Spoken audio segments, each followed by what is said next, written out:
The year is 1812. Wellington is fighting the Peninsular War. Napoleon is battling the Russians at Borodino. The Prime Minister, Spencer Perceval, is assassinated in the Houses of Parliament. And King George III is barking mad. Here in Walton, things weren't nearly as exciting. However, for one group of people, 1812 was a special year because it was the year in which they opened their new building to the public on the 1st of October. Which building is that, you might ask? Well, it's the Maidstone Road Baptist Church building, and of course I'm Maidstone Road's current minister. The building itself looks nothing much from the street. In fact, I don't really think it looks very churchy. But it's quite historic, as it's the oldest nonconformist chapel in the Felixstowe area.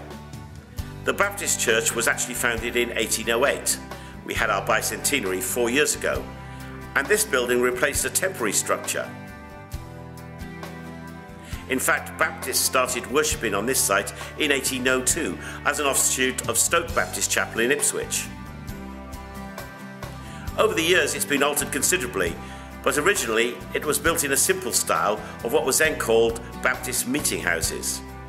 It was a simple and rustic chapel with a schoolroom to the side surrounded by a graveyard. Down the years, this building's been known by different names. The Baptist Meeting House, Walton Baptist Chapel, Walton Baptist Church, and from the 1930s, Maidstone Road Baptist Church.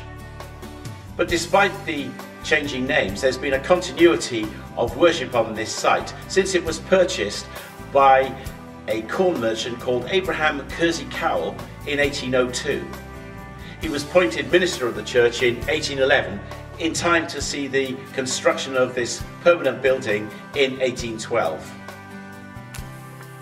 The original internal decoration had box pews downstairs with upstairs seating on benches and a balcony. It was pretty basic, but such was the nature of country chapels.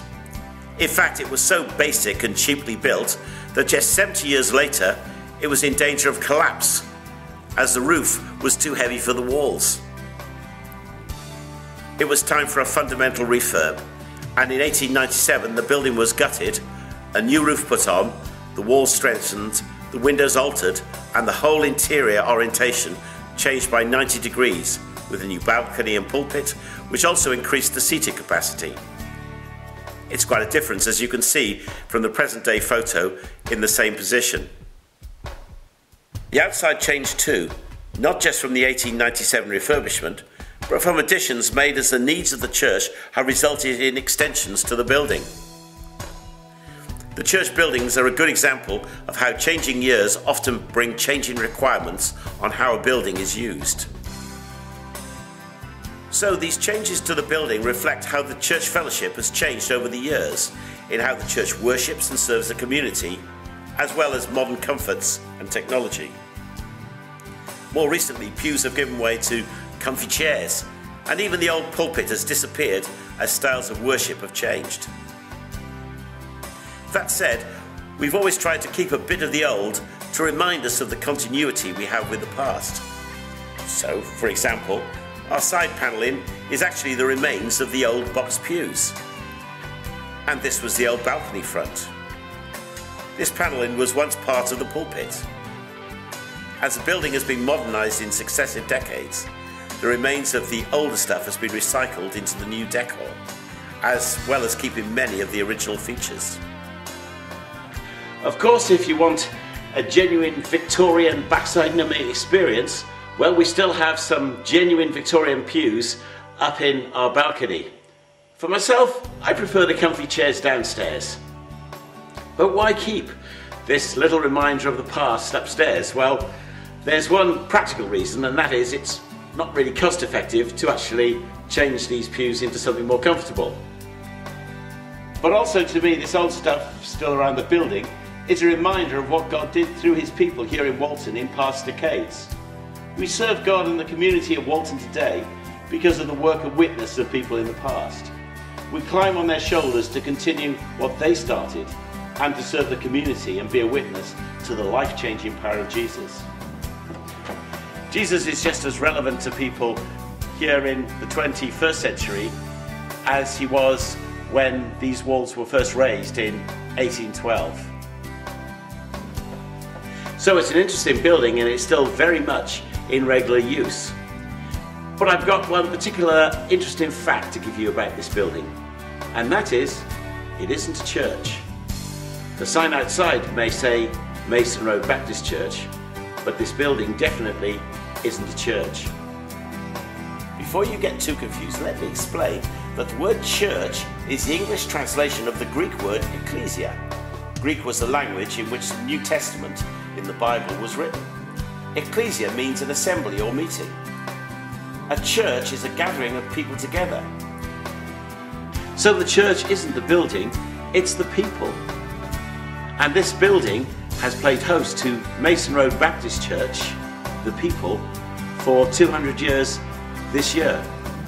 So let's have a look back and look again at Mason Road Baptist Church, this time not a building, but what it really is, the people.